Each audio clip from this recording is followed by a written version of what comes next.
I wanted to paint my face and blow acid, and I wanted to be Tommy Acid. Paul Heyman did not have to do the things he did. For me or for many people, Joe Hendry steps on NXT and it becomes the #1 liked video in the WWE. WWE Hall of Fame, do you think about that at all? I probably would have announced my retirement if it happened.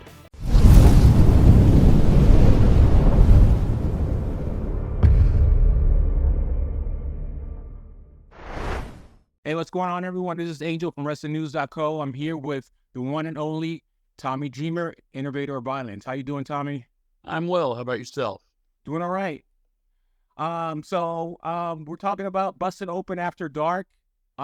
This Monday night starts this Monday night. Every Monday night, correct?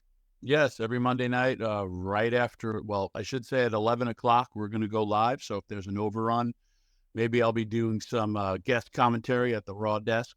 But yes, every Monday night, Busted Open After Dark, Mondays, hosted by me. And that's SiriuxXM channel 156, Fight Nation. How did this come about? I know you've been doing the regular show in the morning with Dave LaGreca. How did this come about? I know you guys got the podcast at night, the After Dark podcast. So how did this come about? Bully Ray really set the tone, doing it for Dynamite on Busted Open After Dark on Wednesdays. The channel with our leader, Dave LaGreca, and the bosses behind it, Eddie Briselli, and everyone moving forward has been really pushing for 24/7 in their own channel. And this is just another step. Of course, Monday Night Raw is the flagship show for WWE, flagship for television on Monday nights. So they had asked me if I was interested in doing it. I have filled in for a few times for Bully Ray on Wednesdays. And I was like, sure, I'd love the opportunity to get that initial, feedback from Raw right after Raw goes off the air. You guys going to have any guests on there from time to time, or? I really don't. I guess I could go back from my days of ECW. I don't really have a set plan. I know when I was a little kid, my father used to always want to leave games so we didn't hit traffic, and I hated it. And what would we do? We'd turn on the radio and we'd listen to the baseball games. So I know I want to hear from people when they're sitting from that live event, when you're sitting in that, car. If wherever you are and you're, in the car leaving, I'd love to hear from you. I've also, when the initial reaction went out, and it was an overwhelming positive reaction once Busted Open announced it, a lot of people then hit me up from the West Coast, and they'll be like, well, where I watch it, I don't want to hear any spoilers, so I'll hear you in the morning or I hear you after. So, again, I don't have a real format, just going to go from my gut. If you think about in the world we live in, 2024, social media, it's instant reaction, right? If we're mad, we go on our social media platforms, we talk about it. If we're happy, we go on the social media platforms, we talk about it. So I'm going to go on, the best wrestling channel and talk about it. Can I ask you when you started, if you don't mind me asking, it's kind of a back in the day question. When you started out, the first time I ever saw you, I had just moved from New York. I was a kid, and it was IWCCW. It was this dark arena, and I think your name was T.D. Matterson or something, and then you became Tommy Dreamer there. And I think you said in the past that the Dreamer name came from Dusty Rhodes. I was talking to one of Kelly, and she was telling me how much you helped her out. And a lot of wrestlers have said this over the years. You helped out. You've kind of become like the Dusty in a way to a lot of this generation of like, how do you see yourself as that guy? Because like you're kind of like, you're not just a wrestler now, you're doing all this other stuff. And you've helped so many people over the years in WWE, and obviously in ECW, of course, and now in TNA. Everyone's like looking up as Tommy as that guy to learn from, basically. If I could talk about my own career history, yes, I started off as Tommy Dreamer. Long story short, I had thought of this original name because I was a big fan of Sting and the Great Muta, and I wanted to paint my face. My first match is October 28th, 1989, and I wanted to paint my face and blow acid, and I wanted to be Tommy Acid. And Johnny Rods, my trainer, before my first match, he said, that name is stupid. He goes, you're good looking. I'm not going to cover up your face, and I'm not going to get paint and that shit all over my canvas. And he was like, so think of another name. And he's like, if you don't think of another name, in about 10 minutes, I'm going to call you Tommy Dickhead. And I was like, I don't want to be Tommy Dickhead. So Tom is my first name, and the American Dream, Dusty Rhodes, is my hero, my idol. And so I was like, Tommy Dreamer, there it goes. I was Tommy Dreamer throughout. With the first time you saw me when you're talking, I actually went in as Tommy Dreamer, and then they changed me to T.D. Madison because there was a guy there who was tag team partners, or he was a good-looking guy. We kind of just gelled, 90s baby faces, and I played his younger brother. We won the tag titles. It was a bit of a short run when, we did have local television all throughout with the Savoldis. They were great and very gracious to me. Mario, Angelo, and Tommy Savoldi were all awesome, helping me in my early days. And then Tony Rumble was the booker, and I was Tommy Dreamer throughout. And then here comes ECW, and I've been Tommy Dreamer throughout. So I was really on my name change. I have been on television nonstop since 1991. There hasn't been a year I haven't been on television, which is quite insane to think about that. I've been blessed to, for no reason whatsoever, Terry Funk helped me. Terry Funk talked to me and helped me get over in the early days of ECW. Paul Heyman did not have to do the things he did. For me, or for many people, Mick Foley didn't have to do and help this unknown pretty boy, as Joey Styles once said. Kind of took me under his wing and tutelage. He was my tag partner. Then he turned on me. Terry Funk was my mentor for real. This business has allotted me a lot of great mentors and people to help guide me, and then kind of always paying it back. I was blessed to find a lot of wrestlers in the industry and give them their first opportunities, from ECW and then even to WWE, even when I was a talent. I'm never afraid of, somebody's going to take my spot, or never afraid of my abilities in front of the camera or behind the scenes. Then I ran the WWE developmental system. I was able to hire a lot of men and women. I have a few Hall of Famers under my belt. And then they bring back ECW. I'm doing all the stuff there as well. And then, my time in TNA has been very, very blessed. Yes, I'm hard on people because I want perfection, man. I would come back from my matches and Paul Heyman would tell me, do this, don't do this. Here's why. Terry Funk, this is what you did good. This is what you did bad. Correct the bad. I always say this to people. If I could I look at this as a sport mentality, and then the entertainment factor kicks in. There are, just like sports, a bunch of people, if you don't continue to perform at your ability, that's going to take your job. From the entertainment aspect, you don't have to be the greatest wrestler, but you could also entertain the best and keep that position. There are holes in people's games, and I like to point them out so they have no more holes. And that's why people do become Hall of Famers. That's why not every performance is great. And if I could use this in baseball, there was just a no-hitter yesterday when we're doing this interview. The guy threw a no-hitter. I would congratulate him. I would do everything and praise his performance, blah, blah, blah. And then I'm sure if that athlete could have been like, man, why did I walk that person? I could have had a perfect game. And they have coaches, and this is in a sport that's, I have to take this baseball and throw it on a perfect place. So I get this very hard achievable thing to do in baseball. But he had a great game. They still won the game. It's awesome. And I would have never be like, oh, you should have thrown a perfect game. It's an amazing accomplishment. I'm also super happy and proud when wrestlers have great performances. I think that just came across with Slammiversary. I haven't been more excited for an event that I have been heavily involved in since, ECW, between ECW One Night Stand 2005, the first one, or Hardcore Justice in TNA. But I was super proud of everybody's performance in Slammiversary, and everybody was hitting on such strides. I mean, I started watching TNA from the beginning. I watched the first pay-per-view. I ordered it. I was in the military. I ordered it. We were in the barracks. We watched it.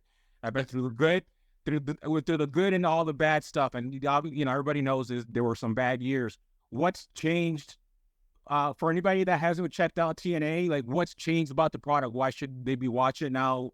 I know people are seeing little bits and pieces. I know a friend of mine who saw a little bit of Hendry, and he's like, "Who's this guy? Like, he's on TNA every week. Watch him." Why should people watch TNA?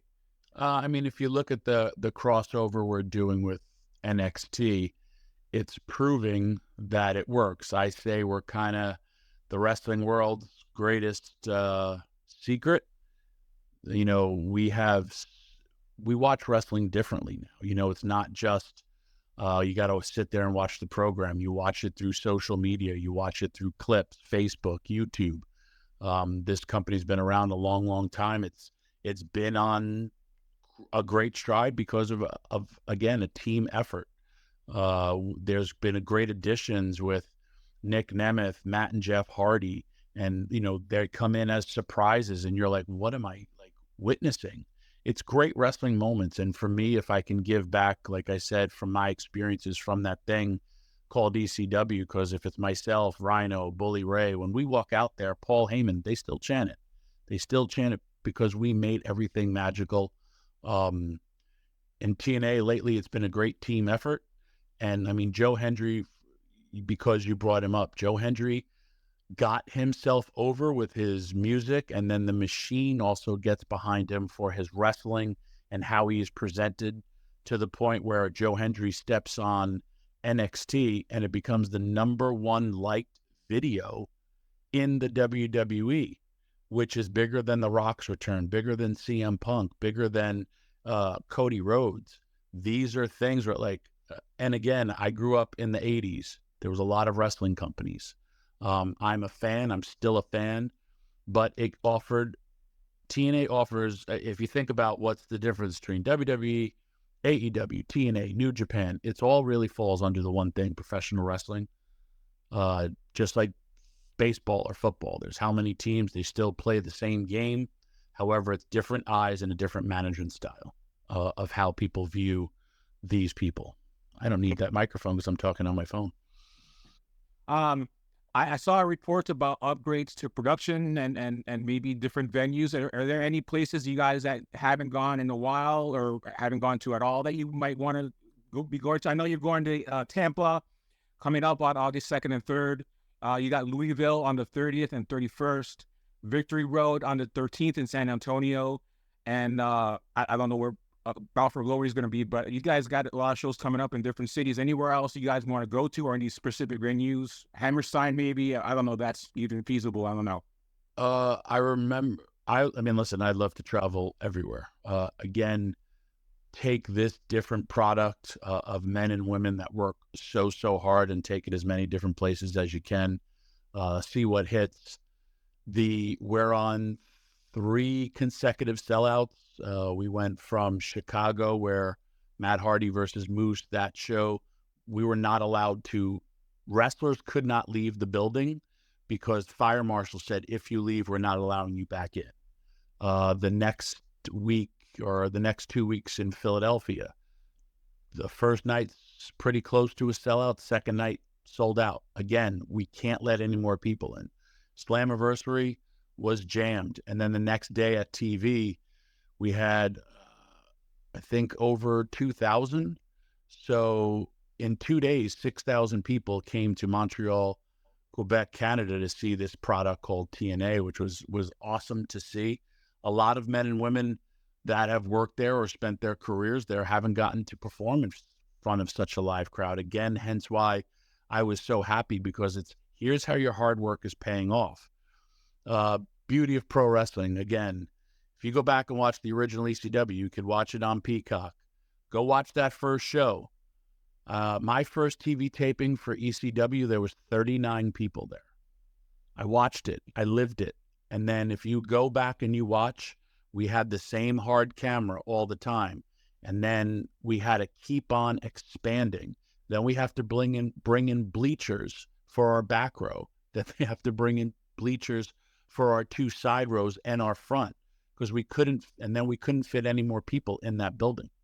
So that's the beauty of when you're putting on a great product, that people want to come and see you, and people want to listen. I couldn't appreciate people's hard-earned dollar anymore when I've been to every baseball stadium, I have 2 more football, I've been to every basketball, I have 7 more hockey, and I've done them all. And I've sat in traffic to go to the game. I've sat in traffic to leave games. I've paid for some tickets, and it's a lot to go to a game. It's a lot to go to a show. And I want people to say, man, I got my entertainment value out of that dollar.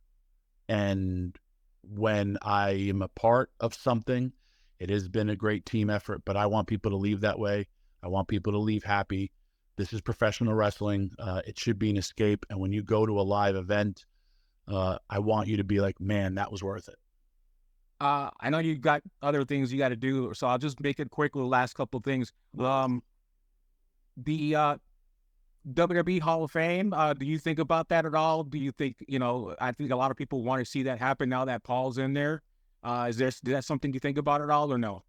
Of course. I mean, it's a great benchmark for your career. I thought if there ever was a place, Philadelphia would be a great place, because I always say my real name is Tom Locke, and I was born in Yonkers, New York, but Tommy Dreamer was born in Philadelphia. And I thought it would have been a great button of a career. I probably would have announced my retirement if it happened.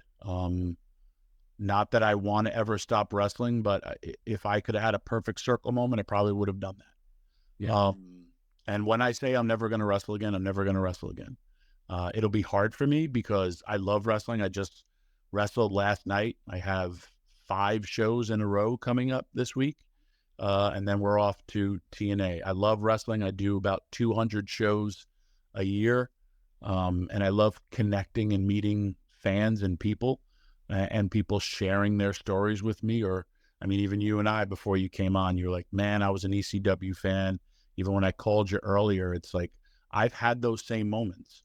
I marked out so big when I saw Dusty Rhodes show up at the Tabernacle in ECW, and Paulie comes running up to me like 2 fans. He's like, and like he had like a big, and this is Tommy Dreamer in his prime. And he's like, I have something for you. And I'm like, what? He goes, Dusty Rhodes is here. And I was like, wait, what? And he's like, do you want to meet him? I was like, oh my God, yes. And then I'm like, oh wait, I got to like kind of be cool like the Fonz. And I'm walking over, and this is when I first meet Dusty Rhodes. And if anyone has ever met Dusty, Dusty had he had the perfect smile and the perfect way to greet you. And he just turned to me and was like, Tommy Dreamer, so nice to meet you. And I said, you're the reason I do this. I said, you're the reason I took my name. And I was just like, you're my idol. And he just like looked back, and he was like, thank you so much. Like, that I'm a fan of your work. And I was just like, but you're the reason I do this. And like, then we became super duper close. Anyway, what I'm saying is I get those fans' reactions. I get all that. To have my name where my mentor, Terry Funk, my hero, Dusty Rhodes, the guy who helped me and saw something in me when no one else did, Paul Heyman, of course it would be an honor. It's one of the greatest honors that you can have in your career, to be inducted into any Hall of Fame. I hope to see it, and I love to hear positive stuff from you guys, because there's been so much negative said. I like, like I know Spike Dudley is a financial planner, or was.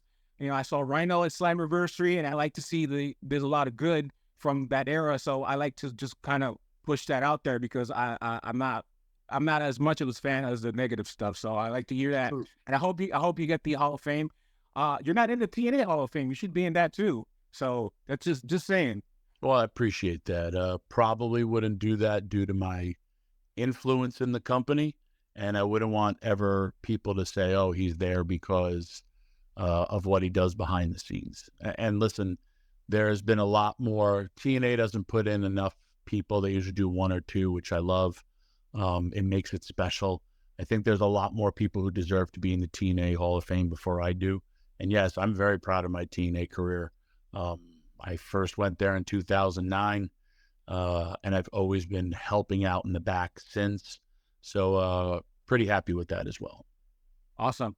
Tommy, Mr. Dreamer, thank you very much. I just want to plug again, Busted Open Radio After Dark on Mondays after Raw. If there's an overrun, it'll be on a little bit later. We usually run. No, it'll be at 11 o'clock. Oh, sorry. No worries. If there's an overrun, I'm going to be live and I'll be watching Monday Night Raw with you. Channel 156. Channel 156 on SiriusXM. If you can't listen to it right away, it's you can also hear it on demand on the Sirius app. And is there going to be a podcast version or just the app? I don't have that answer. I'm sure like Bully Ray. I mean, we have YouTube, we have a podcast. They take parts of it. Okay. I don't know what they're going to be.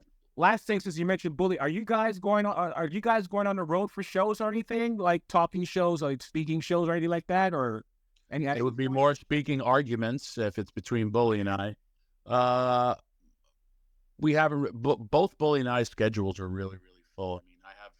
I mean, I have a lot of different jobs in the wrestling industry. I'm very, very blessed, like I said, to have them. But I work behind the scenes in TNA. I work with Busted Open. I run, my own independent schedule. So I'm full every day. I would love to. I know Dave LaGreca had his own one-man show, and we were all there. I think it went great. I think slow and steady wins the race. It's proven with Busted Open and what we want to do.